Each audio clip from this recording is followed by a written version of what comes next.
there is a misconception of the spiritual path and of enlightenment, thinking that, okay, enlightened people only feel peace and happiness and love and joy. So that means that's all I have to feel. Well, guess what? The spiritual path is a path. And yes, that state is our true state. It's infinite love, peace, happiness. But you are not there yet, okay? Which means you can't fake it and say, oh, I'm so peaceful. I'm so happy. I don't feel anything but peace. I don't feel anything but happiness. I only feel love and joy. This is you faking it. I see so many fakers on the spiritual path. They're actually emotionally repressed and emotionally unavailable to themselves. They're not able to feel anything properly.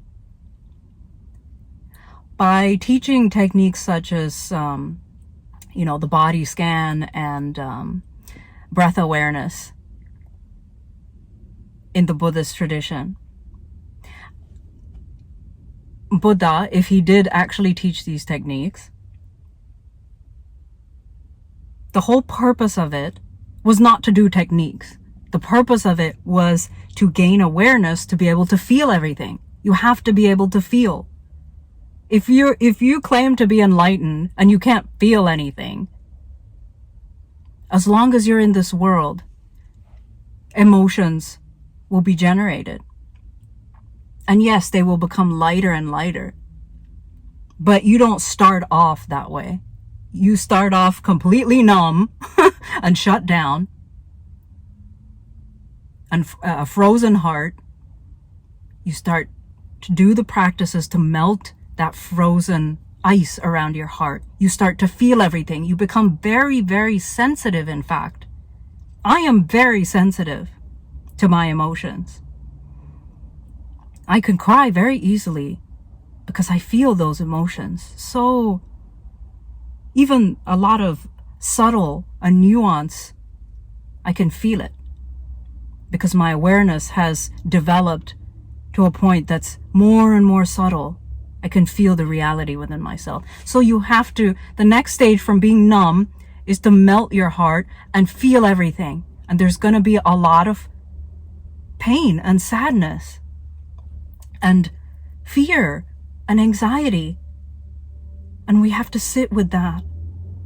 It's like our inner child that has been shut down and repeatedly told no, repeatedly told to be quiet, to shut up. We are essentially holding that child. And now when you hold that child, you start to feel everything. And once you feel, at some point, your awareness switches to the foreground. So first, the emotions were in the foreground. They're kind of taking over, it seems. But as you keep watching it, your awareness, which is God,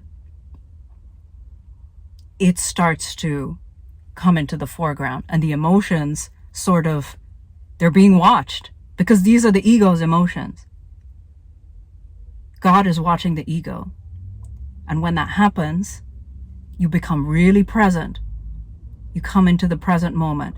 And then the emotions get released. They get surrendered. I'm pointing up because they get surrendered to God. That's my symbol for that. And then you find your heart gets cleared of that emotion, you see. But you can't do this process just to get to the end. Like being very outcome focused. Oh, I want to feel the peace. No, your goal has to be, I want to sit with myself. I want to sit with my inner child.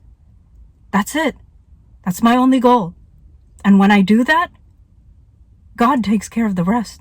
I'm healed. My heart is healed every time I do this. Emotional healing is the most important work on this planet. It's not the medical people. It's not the CEOs. It's healers, emotional healers of the heart. And you can be that for yourself. Don't be fooled by the stereotype about the spiritual path, saying that enlightened people must start off happy and start off completely peaceful. No, you don't start off that way. You start off a hot mess. Everyone's walking around a hot mess pretending to be enlightened, pretending to be at peace. And I call BS on that. You must feel your emotions. You must melt your frozen heart.